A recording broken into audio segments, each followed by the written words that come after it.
therapists say everything's gonna be alright. The following is paid for by IMIC Incorporated. The Cure with Aimee Cabo is brought to you by IMIC Research. Life can bring many difficult situations: domestic violence, addictions, poverty, and even sexual abuse by your loved ones. Welcome, Aimee Cabo and The Cure. Morning, and thanks for joining us today. I'm Aimee Cabo, and this is The Cure. We're live every Friday at 2 p.m. Eastern. This show can be found in godisthecure.com through podcasts. Our shows cover topics like how to heal after trauma, abuse, mental illness, common misconceptions, treatment options, healing options, promoting positive behaviors. So basically, if you're suffering from anything, or if you've suffered, we're going to try to find ways to help you. As for me, I'm a survivor, and I can offer my testimony. But I also invite professionals in the field, such as psychologists or experts or survivors that have become speakers, and incredible stories, testimonials that are sure to inspire. And today, we're going to talk about child abuse, which should not be an unpleasant topic to talk about. It's a necessary topic to discuss because the statistics say that 1 in 5 girls and 1 in 8 boys will experience some sort of child abuse before the age of 18. So today we have a special guest. Her name is Miranda Pacchiana. Miranda Pacchiana is a master. She has a master's of social work. She's a writer, a speaker, and a survivor whose work has been featured in the Huffington Post, The Mighty, Psych Central, Trigger Points, Anthology, Moms Rising, and others. She writes about a variety of subjects, including recovery from abuse and family estrangement, parenting, and grief. Miranda has spent over 2 decades addressing and examining family responses to the disclosure of child abuse. She is the creator of the online resource, The Second Wound, Coping with Family While Healing from Abuse and Assault. So, I'm also here joined by Dr. Boris Nikolov. Hello, thank you for having me. And I believe Miranda's with us right now. Oh, hello, Miranda. How are you?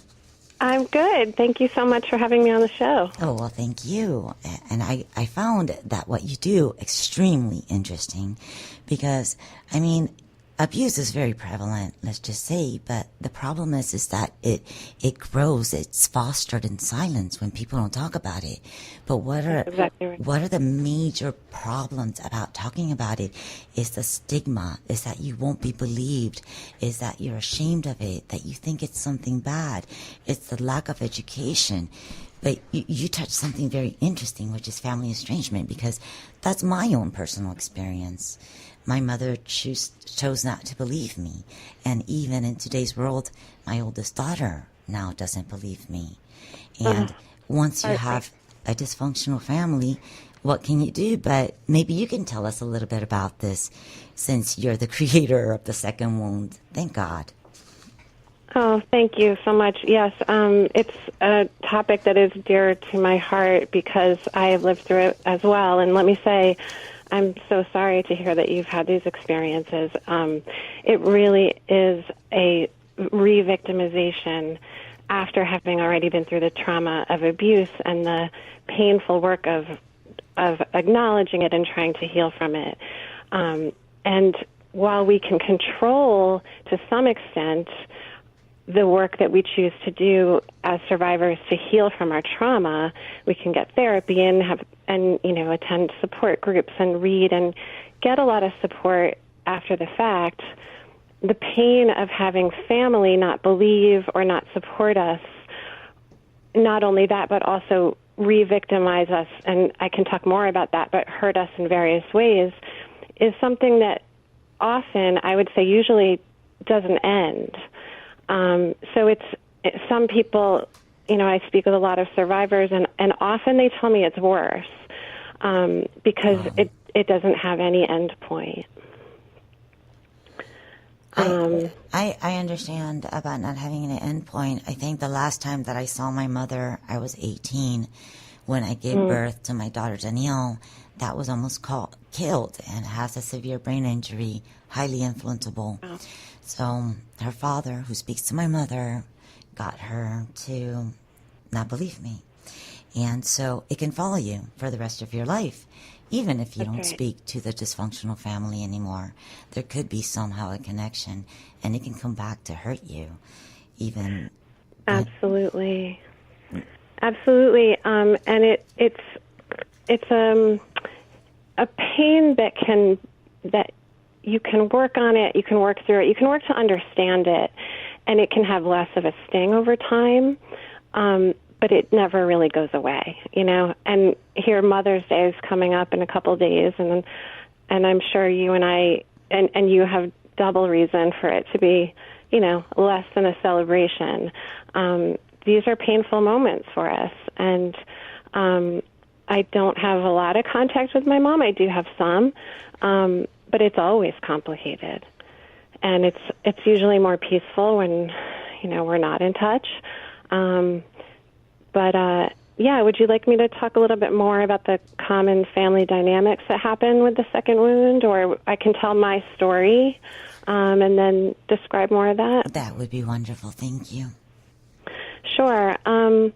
So my experience is that I came from a large family, and I, as a child, between about the ages of 7 and 9, my memory isn't perfect, but I never actually forgot my abuse. I always was aware of it and remembered it, just didn't know what it was and didn't know how to categorize it. But I was sexually abused by my older brother, and it did end at some point, around 9 or 10.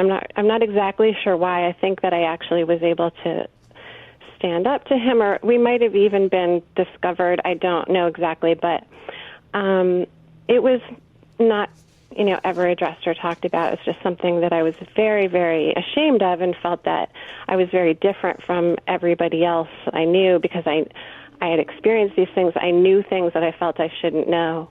I felt like I had lost my innocence, and I carried that, throughout my whole adolescence, and it really affected me. So it was really, it's sort of a common story, was that it wasn't until I left home and I had built a life away and it was safe that I was able to start addressing this. So I was in my mid-20s. I was married, happily married, to a really supportive man, and lived an hour away from my family. I had been in therapy for a couple of years, really trusted my therapist, and I finally decided, this is something I need to talk about. And I actually was in graduate school for social work at the time, and this just shows how strong denial can be, that I didn't categorize my experience as sexual abuse, even though I knew all about sexual abuse, understood it as a practitioner and understood what it meant to other people. I wasn't able to apply that to myself. So she was wonderful. She really helped me work through a lot of it. My husband was incredibly supportive, thank goodness, because that was really integral in my healing. But pretty early on, I did reveal it to my family. And my story is that I 100% was convinced. In fact, it never occurred to me that there was any other option, that my family would say, "Oh, no, this is awful. We're so sorry. Let's all look at what happened and heal together." And you could call me naive. I don't really see myself that way, because I think that's how it should have happened. But unfortunately, life is more complicated than that, and people, don't always have those abilities. So my experience was actually quite different, even though my brother pretty quickly admitted that it was true, and my family never doubted me, and at first said the right things, which is a lot of things that many survivors dream of having happen. I can tell you that these things alone, aren't really what they seem, because actions speak louder than words. And what happened over time was I began to discover that my family did not want to address it. They did not want to talk about it. They did not want to look at it. They did not want to hold my brother responsible. Now, he was also a child, and I understood that. I understood that the fact that he'd done this meant that something terrible probably happened to him, and that he was a child in need and a child in trouble at the time. So that's why I thought, we should heal together. I was angry at him for things that happened in our adulthood and for what he had done, but I was open to working together and healing together. And in fact, that's not at all how it went. He was very, very angry at me for trying to tell him how his actions had hurt me. And he was aggressive and rejecting. So, I was hurt by that, obviously, and expected my mother and my family to support me, or at least understand where I was coming from. And so over time, what happened was a story that I have learned is, I don't want to use the word universal for people whose families don't understand it, but I've really discovered this pattern, these symptoms, these manifestations of the second wound, of this re-victimization that happen over and over. It's sort of the same story in so many survivors' lives, and there are certain components to it. Even, whether families believe you or not, they will often minimize it to the point where they just want to brush the abuse under the rug. And as you pointed out in your intro, it's really insidious and dangerous to, keep a silence about sexual abuse. That's how it fosters. That's how it continues into the next generation. Yes. For those that are tuning in, this is The Cure, and you're listening to Aimee Cabo. We're speaking to Miranda. We're speaking to Miranda Pacchiana, the creator of the second wounds. And we're talking about abuse. What are the manifestations of abuse? And Miranda, you touched something very interesting, that they don't want to believe it. And it's almost as if people don't want to believe the truth when it's ugly. And your situation was unique because this is a mother that wants to love both her children, but then she has to discipline one, take the side of the other, and that's very difficult for us mothers.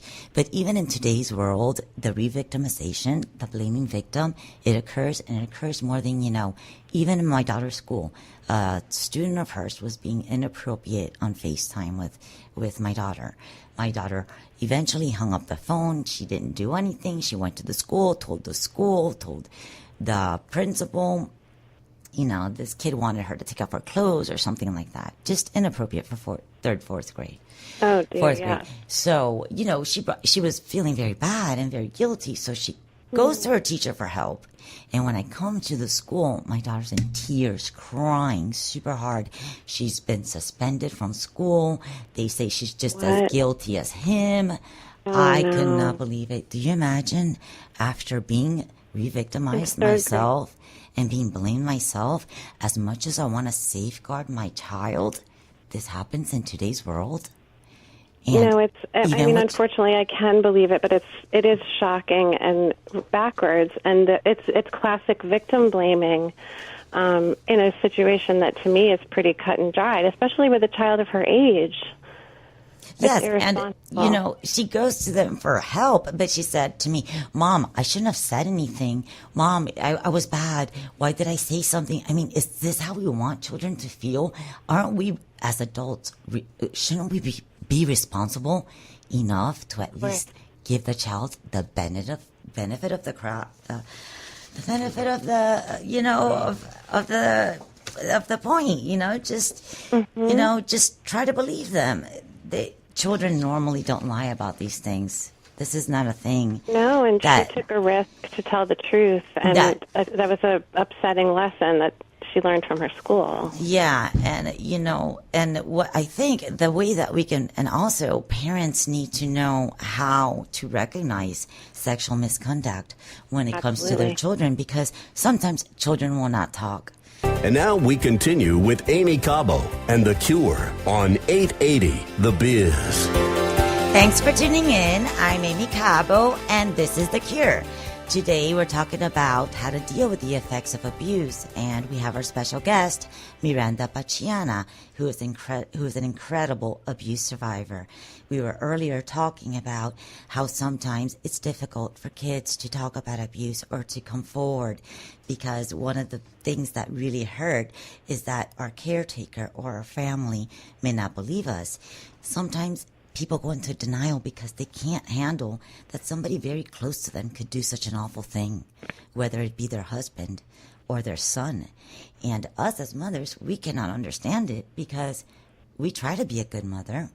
We do completely the opposite. We want to protect our child. And it's something that's difficult for us to understand. But see, God does a very nice thing. He puts in your path, if your family's not there, He puts in your path somebody that will be. For Miranda, it was a psychologist, a social worker, and her wonderful husband. For me, it was maybe some medication over time, my husband, music, and a lot of other things. But Miranda has great insight to tell us about how we can heal from not being believed, especially from those who are supposed to care about us the most. Okay, Miranda. So I'm sorry to have gone into break, but you were saying something that seemed kind of interesting. We were talking about, that you were telling us how your mother didn't believe you, and how sometimes it's difficult for kids to speak. And kids know this. Kids know that they might not be believed, that they might be blamed, that they might be re-victimized. I mean, they really know it. So if we're good parents, unlike our parents, if we want to do the right thing, how can we recognize the warning signs of sexual misconduct? In other words, what if you expect your children are victims of abuse? Well, let me just say a couple things. That it's not that my mother didn't believe me. It's my family did believe me. But, I was explaining that although people think that would be the answer, it's often the case, as in mine, that my family minimized it and wanted to brush it under the rug and not address it. And one of my concerns all along was that you need to be cognizant of the next generation and protect them. And so if there's someone who has a history of perpetrating, we have to be very careful about having minors present with that person and, looking into whether they're okay or not to if they've really gotten help. And even if they've gotten help, I personally wouldn't leave a child with someone, in the care of someone who had this kind of history. Well, it's important to break the cycle because, right. It really is a cold hard fact that the abuse is most often, by the way, perpetrated by someone you know or trust. That's a family member, a friend, your child's best friend, the teacher, the neighbor, a coach, or even a sibling. A lot of times they're award-winning coaches, and they're very likable people. And it's the person that, because people have this idea of what an abuser should be, so this person then is so nice and so wonderful. Oh, and they can be very charming and yes. And they would never believe it in a million years. And you know what? They don't want to believe it. People believe what they want to believe, unfortunately. To some extent, that is a reason. Yes, and also, and like you're saying, perpetrators, especially, true pedophiles, will groom not just the child, but the family. And sometimes with public figures, they'll groom the public, as in the recent documentary about Michael Jackson. When you win over the public, when you have that kind of platform, it's very easy to then get people to trust you and want to be around you and be in the glow of your fame. It's funny that you should mention the Michael Jackson, the documentary, because I had found an article that's very interesting. It says that first they rape the child's mind in order to rape their body. And the perpetrator's first step is to isolate the child. They become the child's confidant, very much like the Michael Jackson movie. They start, they get into their social life. They start texting them, Facebook. They try to, they're things that they do. I mean, they want to spend a lot of time with the kids. I noticed that my mother would surround herself with men that love to be with those kids and only the kids. And there's something going on if usually an adult pays attention to the kid and then quickly turns over to conversation with an adult. But that adult that ignores the adults and continues talking with the kid and seems too interested in the kid, that's a red flag. Absolutely. I also wanted to touch on your story about your daughter, that one of the main reasons that is concerning is because, children, one of the best way to keep our children safe is to educate them about the what is appropriate and what is not, and that they have a right to not only say no, but and the important thing is to go and report if someone is making them feel uncomfortable in any of these ways, and be really clear with no shame about what is appropriate and what's not, and that your body is your right, and you have a right to say, I'm not comfortable with any physical, with certain physical interactions, etc. And they need to know what's inappropriate grooming, like jokes of sexual nature, flattery, sexual innuendo, provocative discussions of personal life, and, inquisitive conversations about the student's life. If it's a teacher, frequent hall passes, singling out the student. These are all and, important things. Even using pet names. I didn't know that. Even using pet names. And I thought it was okay to be the teacher's pet. But I'm sorry, what did you say? I thought it was okay to be the teacher's pet. But these are some of the things that you should consider. Not so much that it's a given, but just to look into it. Because there usually is other signs and symptoms.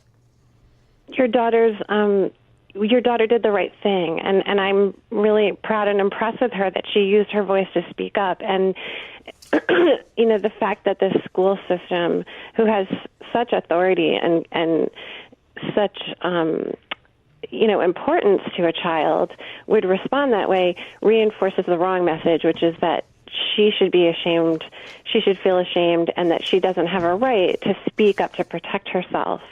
And that's really the exact wrong message of what we want to give to children to keep them safe throughout life. Well, and also that I'm Catholic. This is a spiritual school, so I expected them to do the right thing. And I was quite surprised. I really was. Well, yeah. I mean, that is something that's systemic in a lot of institutions, and obviously the Catholic Church has its, major issues with that are being revealed. I know in my state, I'm in Connecticut, the parochial schools, at least I know some in particular. I'm not sure what the state laws are, but I believe even the parochial schools are mandated to teach the educators and to some extent the kids about these dangers, and they're also mandated reporters have to report anything suspicious they see within hours, or they can actually be criminally liable. Well, and how about the desensitization? That they had a talent show at my daughter's school where my daughter, she sings, and so we attended it. And one of the shows of the talent show is maybe an 8th grade boy, African American, okay, he's black, and 2 little blonde boys about the same height of the Michael Jackson victims. And they were singing a Michael Jackson song. And I thought, wow, what if people dressed up like Hitler? Or people dressed up like Ku Klux Klan? Wouldn't that hurt people's feelings? Shouldn't they be aware of that? I see what you're saying. Yeah, that Michael Jackson, while he hasn't been convicted, there's so much out there that we can look at and at least be very alarmed by his behavior and not continue to hold him up as an idol to kids. That would concern me too. And unfortunately, I think that's really widespread kind of attitudes because, again, like you're saying, just like family members don't want to believe it or don't want to look at it, that's a common response. in part because as a culture, we aren't comfortable with addressing sexual abuse. It's a difficult topic. It's a painful topic. A lot of people have been touched by it and haven't been able to heal from it yet, and maybe they shy away from it for that reason. There's all kinds of reasons. But we need to overcome them.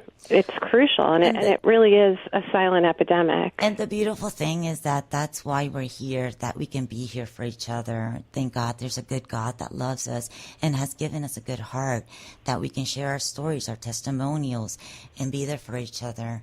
So, but for those that are tuning in, this is The Cure, and I'm your host, Aimee Cabo. We speak about abuse, how to overcome it, ways of healing. If you're suffering, if you've suffered, we can try to help you. If you suffer from persistent depression, call Neurosciences Medical Clinic to schedule a free consultation for new effective FDA-approved treatments such as intranasal ketamine or Neurostar TMS, a no-medication treatment. Neurosciences Medical Clinic. Call now, 786-600-7005. Neurosciences Medical Clinic, 786-600-7005, 786-600-7005. And now we continue with Aimee Cabo and The Cure on 880 The Biz. Thank you for joining us. This is Aimee Cabo, and I am The Cure. And I just played that song, Don't Give Up. And that, you know, when I hear that song, One Life for the Two of Us, I think of God. Because my parents did not believe me, and my entire family kind of abandoned me because they were afraid to know me, and people turned their back on me, and people betrayed me. It was just me and God, and it was one life for the two of us. But when people don't believe us, it's important to break the cycle. And there's a misconception that because your family's abusers or your parent, then you're likely to abuse your children, and it goes down through generations. And that's not true. You can do exactly the opposite. And Miranda Pacchiana is a perfect example of that. I mean, Miranda, really, she is the online creator of Second Wound. And it's a very interesting point of view because it happens more often than we know. People don't want to believe us. Miranda, tell me how you didn't give up. What did you do to get through? And what was that point in time that said, okay, this is it. This is my last hurrah. I'm going to make it right this time. I'm going to make the rest of my life better.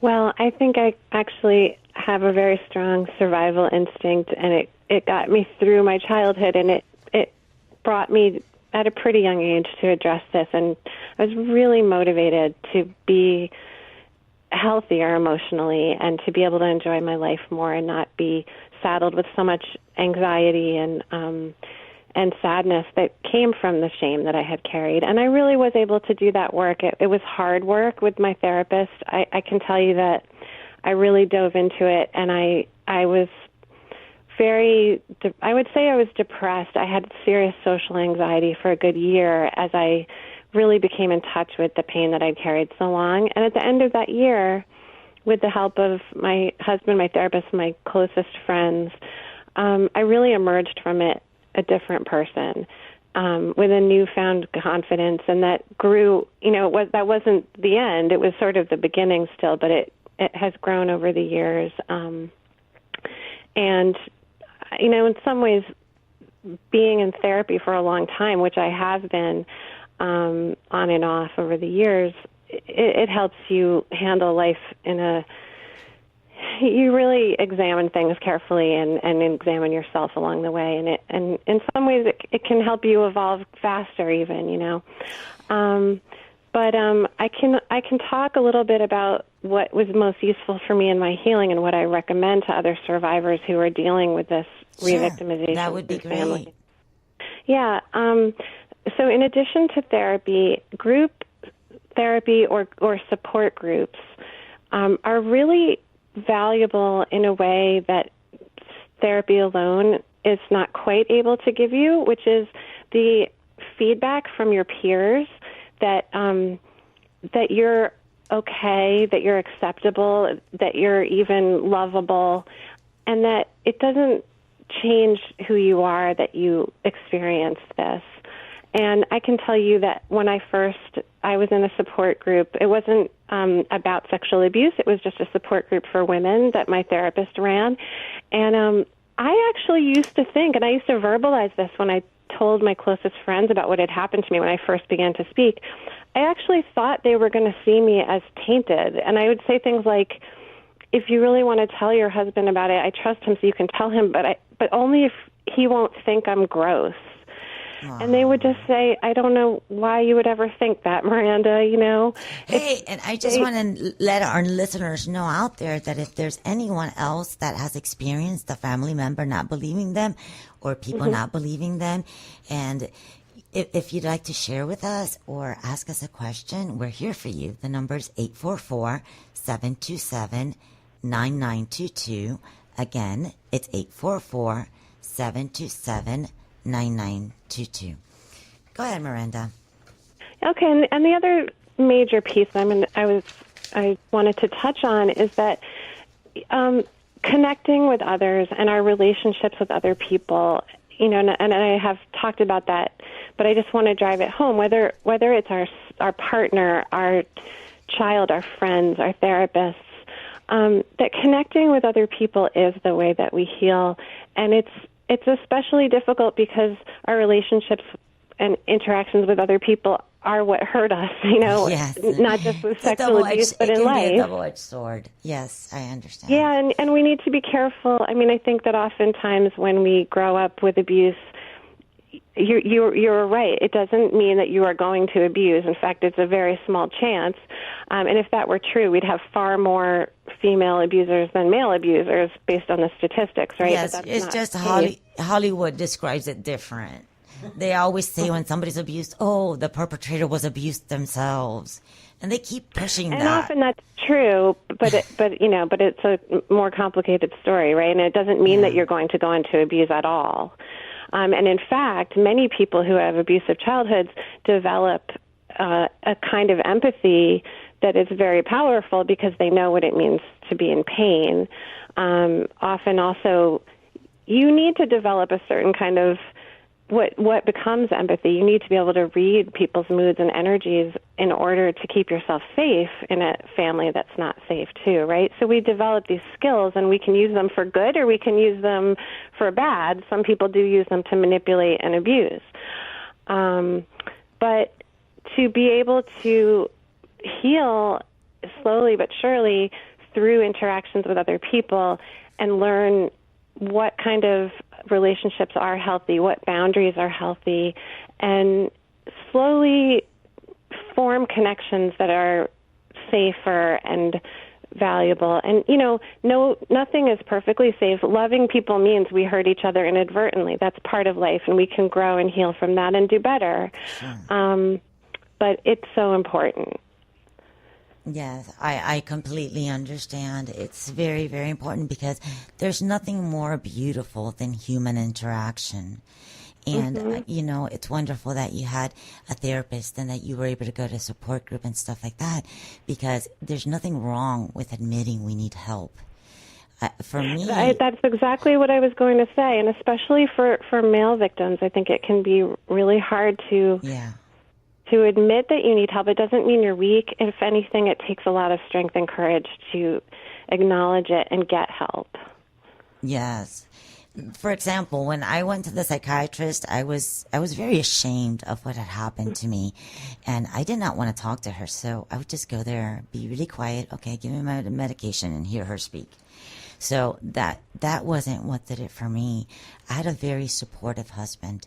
I didn't, group therapy isn't for everybody, but I find being part of a group in Facebook, I find that helpful because I read things that I thought nobody else knew about or nobody else would think of, but hey, look, somebody else is going through this and somebody else is mentioning it, and it's not only me, and I'm not alone, and people do understand and people do care, but they can't see me, so that's how I can do it. I think that's very valuable. It's one of the wonderful things about social media. I mean, obviously there's a lot of downsides to social media, but Yeah, I'm sorry, I have a call coming through my phone. But I do have a Facebook page, Instagram, and Twitter, and a website where I post every day articles and messages about this exact topic. I can tell you that when I was discovering my family's reaction, I mean, it took me a while to come to terms and understand what my family's reaction really was, because they weren't blatant about it. They didn't say, we don't believe you, we don't support you. They said, we do believe you and support you, and then they went on to not believe or support me, to ostracize me from the family and victim blame me. Yeah, my mother kicked out my stepfather when I was 7 years old, and it was very evident that he was sexually abusing me, and he came back 2 days later, never to be spoken of again. I was the black sheep of the family, and I started getting abused some more, physically, emotionally. Oh, that's awful. That's awful, and I'm so sorry. It's not how it should be. Mothers should protect us, and unfortunately, your story I hear again and again and again. I posted not too long ago, thank God for the hard times, because that's when I need to have faith the most, and the more practice I get, the stronger my faith becomes. So life's problems don't really bother me. Yes, I'm sad about my daughter. I don't know of her. I don't know she's brain injured. I don't think she can make it on her own. I wanted to be there for her. I wanted to lead her the right way. But, my dysfunctional family wasn't happy about my memoir. And, well, you can't get rid of your dysfunctional family sometimes. They're just there.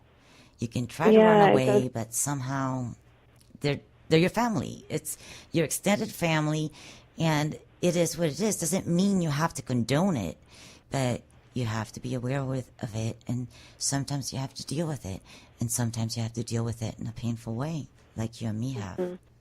Yeah, I'm sorry to hear that. It's okay. I trust God, and I leave it in His hands, just like I left it in His hands the day that I thought she would die, when she was in a 24-day coma. Wow. And, and I've heard also from many of the survivors that I interact with that faith can be extremely helpful and extremely comforting, and, in a way that can fill, not replace what your family could have given you, but fill a hole there, That, you see, I didn't need validation from a therapist or from a support group. I felt like I needed validation from God. And in order to have validation from God, in order to feel like God loved me or God forgave me, I had to change my ways. I had to become the person I should be or I wanted to be. And I started doing positive things that I neglected when I was depressed. I didn't groom my dogs. I wasn't cleaning the house. I wasn't taking care of myself. I do the minimum. I take care of my kid. This was throughout the custody battles. I was a single mother, no family. And it was very difficult, but I always knew that I can turn to God. And that's what helped me. That's what helped me through it all. That's wonderful. And I'm guessing that you probably have a church community as well. Well, I don't really go to church much. Okay. I'd hate to admit it, but I feel like having my kids in Catholic school is good enough, and I'm guilty of one of those parents. But I'm going to try. I'll try. I got to a point that I've had like 5 different run-ins with Catholics. And I want it to be non-denominational, but I can't deny it. I am Catholic. I pray rosaries. But well, you don't have to deny it to me. I mean, that's a personal choice. But I do find comfort in my kids that are so cute, my dogs that are so loving, music. I have these happy moments. I said, God, how is this even possible that I can be so happy over a song, over little things? How can I enjoy life? You know what? If I didn't see justice, this is justice. The fact that I can feel happiness, the fact that I can be kind, the fact that I can be hopeful, the fact that I can feel peace, and nothing's going to bring me down, and nothing's going to break me. No, thank you, devil. Next. Good. Well, I just have one last point that I would like to leave listeners with, and Sure. and that's that one of the hardest things about recovering from the second wound or dealing with it, because I don't know if you can ever recover from it because it tends to linger on. But as your family continues to respond that way. But it can be very confusing to know that the messages you get from your family aren't correct when they're telling you that it's you, that you're the problem, and that if you would just be quiet and stop harping on this and quote-unquote move on, that everything would be okay. And I have a line that I use, which is, you are not the troublemaker, you are the truth teller. And really, it's an unhealthy system. Any system, any family that supports abusers and denies and covers up abuse and shames victims is an unhealthy system. And so if you're the one that is the black sheep and you're the one that cannot work in that system, it doesn't mean you're wrong. It probably means that you're healthy. And I'm grateful that I'm not them. But guys, Yeah. but thank you so much, Miranda. Thank you so much for being with us. And thank you for sharing your story. And of course, I'm going to put all the links to your websites or your information or your book, as well as any other guest on my website, godissecure.com. So if anybody wants to know more about this or speak to any of our guests, including Miranda, then they're welcome to. This is The Cure. I'm your host, Aimee Cabo, and till next Friday, we will speak again. If you suffer from persistent depression, call Neurosciences Medical Clinic to schedule a free consultation for new effective FDA-approved treatments such as intranasal ketamine or Neurostar TMS, a no-medication treatment. Neurosciences Medical Clinic. Call now, 786-600-7005. Neurosciences Medical Clinic, 786-600-7005, 786-600-7005. The Cure with Aimee Cabo was brought to you by IMIC Research, 786-310-7477 or www.godisthecure.com. Tune in every Friday at 2 p.m. for The Cure with Aimee Cabo, right here on 880 The Biz.